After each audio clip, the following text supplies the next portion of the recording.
చెప్పాను కదా అక్కడ. చూడలేగా చాలా బాగుంది మూవీ. అంటే చాలా నెగిటివ్ చేస్తున్నారు కదా మూవీ. నెగిటివ్ ఏం లేదండి, అది యూత్ చాలా నేర్చుకోవాల్సిన విషయాలు ఉన్నాయి దాంట్లో. ప్రతి ఒక్కరు ఎవరైతే ఓటు వేయమని ఇంట్లో కూర్చుంటారు కదా, వాళ్ళకి చెంపపెట్టు లాంటి ఆన్సర్ ఇది. తర్వాత డబ్బులు తీసుకొని మరీ మీరు న్యాయాన్ని చేయండి అన్నది బాగా నచ్చింది. 20,000 తీసుకొని మీరు ఓటు ఎవరికి వేయాలో వాళ్ళకి వేయండి అనేది. చివరి వరకు కూడా ఈ అంటే దాన్ని ఏమంటారు, పొలిటీషియన్స్ ఉంటారు కదా, వాళ్ళకి ఇది ఒక చెంపదెబ్బ లాంటి మూవీ. అంటే మీరు అంటే ఒక మంచి సొసైటీకి యూజ్ అయ్యే మూవీ పబ్లిక్ తీసుకుంటారు అనుకోవచ్చా? ఎస్ తీసుకోవాలి. చాలా బాగుంది. పుష్ప లాంటి మూవీ, ఎర్రచందనం తీయకండి, ఎందుకంటే ఏ సబ్జెక్ట్ ఆ సబ్జెక్టే. దాన్ని నచ్చే ఆడియన్స్ దానికి ఉంటారు, కష్టపడతారు. వాళ్ళేదో ఎంటర్టైన్మెంట్ కోసం చూస్తారు. ఆ సినిమా చూసినంత మాత్రాన్ని పోయి ఆ పుష్పలాగా అవ్వరు కదా. జస్ట్ ఏదో పాటలు, మూవీ, స్టోరీలు అంతే, అంతవరకే ఉంటారు జనాలు. సినిమాల వల్ల మారేది ఉంటే ఎప్పుడో మారేది ఇండియా మొత్తం. అంటే ఈ మూవీ వల్ల కూడా ఏం ఎఫెక్ట్ ఉంటుంది అంటే ప్రజలకు? 100% ఉంటుంది. మంచిది ఎప్పుడైనా కానీ ఆదరిస్తారు. ప్రతి ఒక్కరి లోపల కూడా ఐడియాస్ వస్తాయి కదా.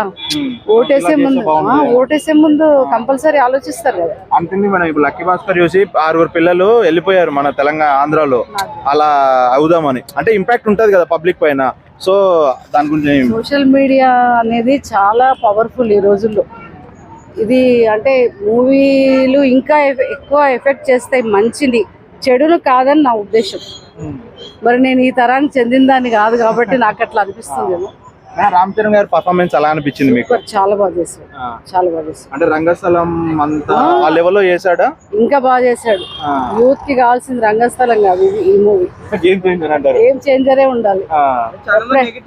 ఆ నెగిటివ్ చెప్పే వాళ్ళు నెగిటివ్ గానే చెప్తారు. అంటే వాళ్ళ ఐడియాలజీ ఉంటుంది కదా అది.